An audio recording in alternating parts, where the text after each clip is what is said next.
today I'm here to talk about that really long title. So to get started with talking about that really long title, I want to just digest it into what personalized care is, what patient-centered care is.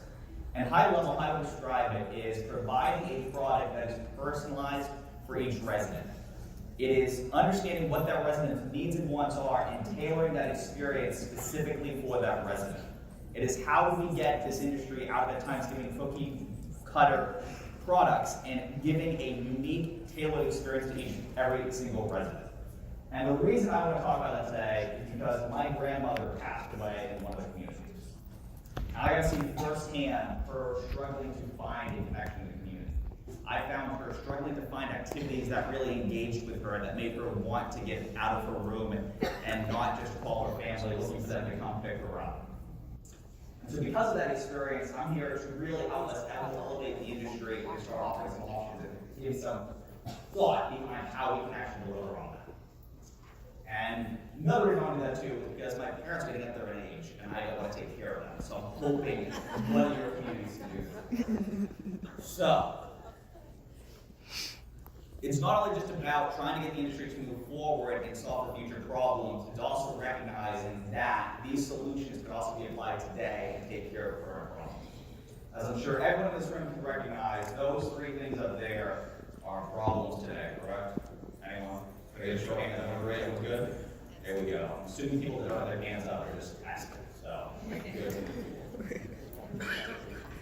And so looking at these numbers right now, occupancy, and these are numbers that Nick just put out. Across the nation, they are on an upswing. Same thing as Florida, they're trending a little up.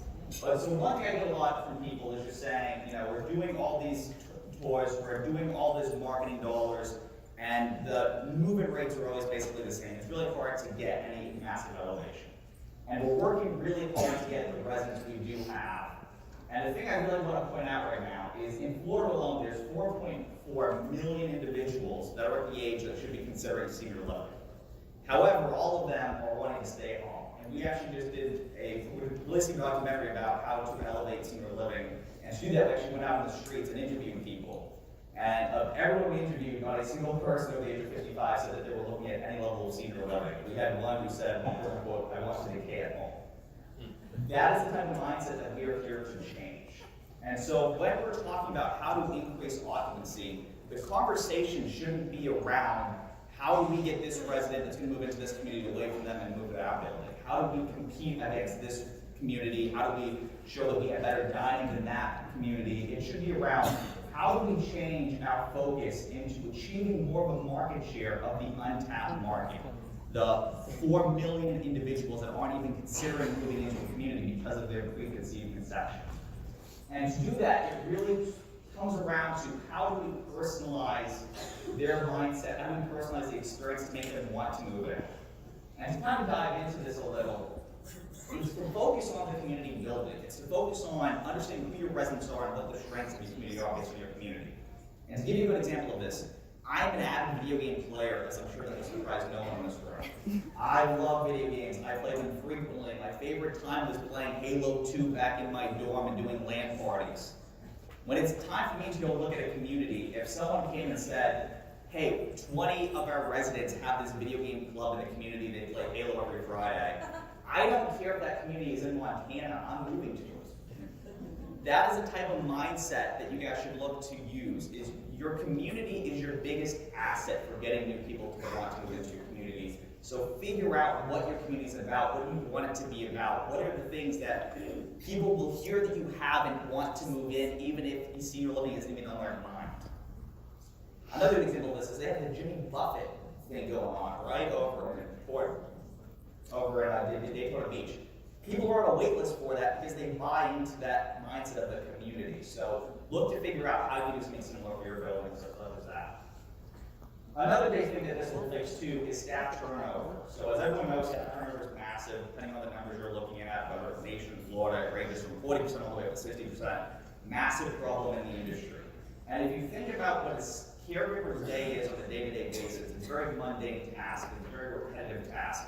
There's at times very little ways for them to really personalize what they're doing. Everyone joins this industry for a reason. They want to feel good, they want to take care of someone, they want to feel like they're making a difference. And by allowing them to really understand who the people they're taking care of are, to connect with them on a more individual level, it's proven to actually elevate their level of care and also elevate their stickiness in a specific community. Because as you guys know, the constant replacement costs just can't keep happening. It's too expensive. It's a massive burden on the industry. And this is a great way to kind of summarize it too. Recently, personalized care is strongly associated with increased feelings of worthwhile accomplishment, increased quality of work, and personal growth, but also with being increasingly able to take care of residents in their preferred way, increase the value placed on one's work-life balance. So by being able to allow carers to fully embrace this concept of personalized care, treating each resident as an individual, it is helping them feel more worthwhile at their job and increasing the stickiness there. And a big part of this too, it also fits into resident engagement. Understanding who your residents are, how to engage them. You know, it's going to get to the point where if I don't see, my dad would never play video. Let me just say that for a default answer. He is going to need things that appeal to him to engage him. And these residents currently have that exact same need and excitement. So a big thing that I'm getting really excited about the industry is we're moving away from, as I would say, activity-based programming and more to life enrichment-based programming. And how I define the difference is activity is focused on keeping a resident busy in a specific moment. Life enrichment is focused on how do we engage them now that's going to better their day in the future. So being able to reshape your programs to be focused more on life enrichment over activities is going to go a long way as well. And this all comes back to just a major circle of value. If caregivers are happier, residents are happier, residents moving in feel part of more of a community, they're going to move in earlier, they're going to have less health issues. It's going to be an entire way to really reframe how the industry is approaching things. And the best part about all this is tech is making this stuff easier.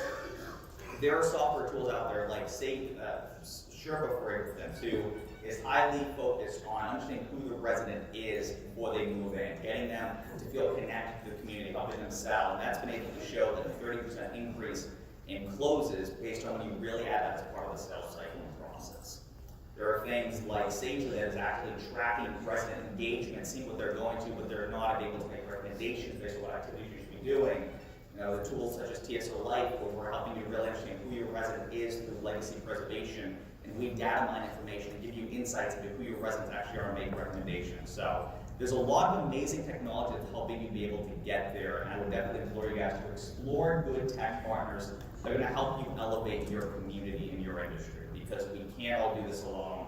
That's one thing I actually love about senior living is everyone is all into the mantra of we're trying to better the industry together. We're trying to improve people's lives together. So us tech partners are here to help you do that, and we look forward to having those type of dialogue. So thank you so much. My name is David Sawyer. I'm at TSOLife.